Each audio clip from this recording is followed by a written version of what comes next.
It's a big win today for Luigi Mangione and his defense team, but for the prosecution, what a blow. Those state murder charges as an act of terrorism dropped today by the judge here in state court, but that second-degree murder charge in the killing of United CEO Healthcare Brian Thompson remains. So what does this mean for the 27-year-old Ivy League grad?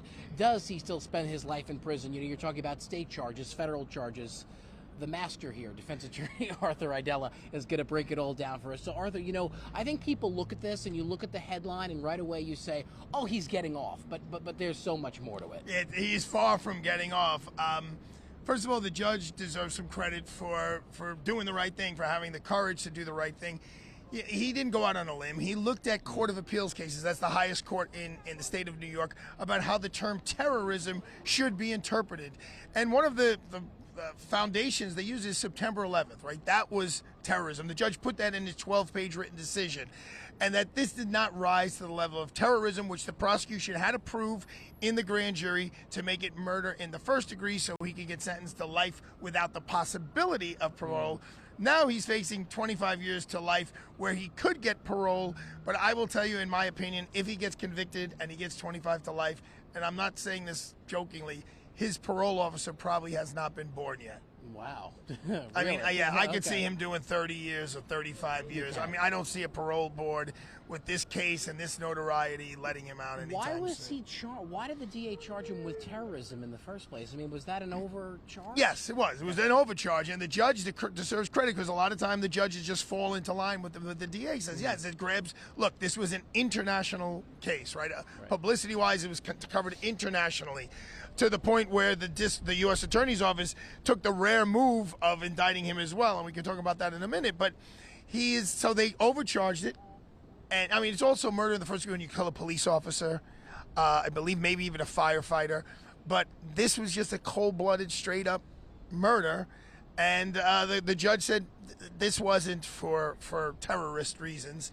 But, you know, he's still facing a murder charge that everybody else here faces when they commit murder. Yeah. Now, you weren't in court. I wasn't in court. But from what we're hearing, what we're seeing even outside, the support that he has, about 24 people in the galley in the back of the courtroom today cheering when the judge made that decision, most of them young women. We see them out here, too, with the signs. I mean, it's even more crazy. I was here yesterday on a case, and they were lining up. And just so folks know, people now pay people to wait outside in line overnight. Yeah, they did. And then they take your place in line. I don't understand the glorification of this murder. Brian is a father. He had a job. He had 2 kids. I know the healthcare system is far from ideal. I get it. But there's no excuse for if Luigi committed this homicide, right, there's no excuse that the guy had a job he didn't like or wasn't doing his job the right way. That is not the way the United States of America functions. No. And it's hard to kind of wrap your head around how a jury can come into this courtroom whenever this trial begins and cannot just be unbiased. You know, I think it's concerning for a lot of people who think he is guilty. That's concerning for the people who don't think he's guilty. And look, we live in a visual society, right? We have a screen in front of us all the time. In the elevator, in the back of a cab, there's a screenshot of this homicide taking place. And if the prosecutor, just so you know, Joel Seidman is the prosecutor in this case. I believe he is the most senior assistant DA in the building. He's tried tremendously big cases, important cases. He knows murder cases inside and out. So he'll have every T crossed, every I dotted. You know, I just don't know exactly. The defense team is fantastic, but I don't know how you get over this videotape. I don't know how you get over his written submissions. I don't know how you get over the gun evidence. I don't.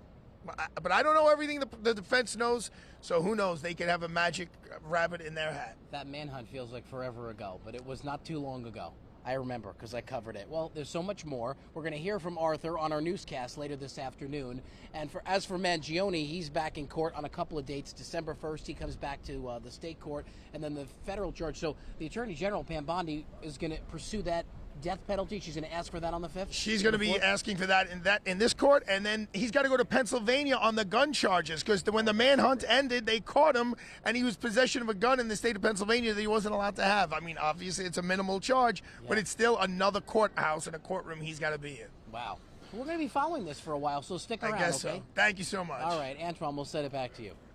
All right, Richard, thank you, and thank Arthur Aidala also. Okay, everybody, you've gotten the very latest on Mangione and what's going on with him in court. He has another court date in Pennsylvania, as Arthur Aidala mentioned.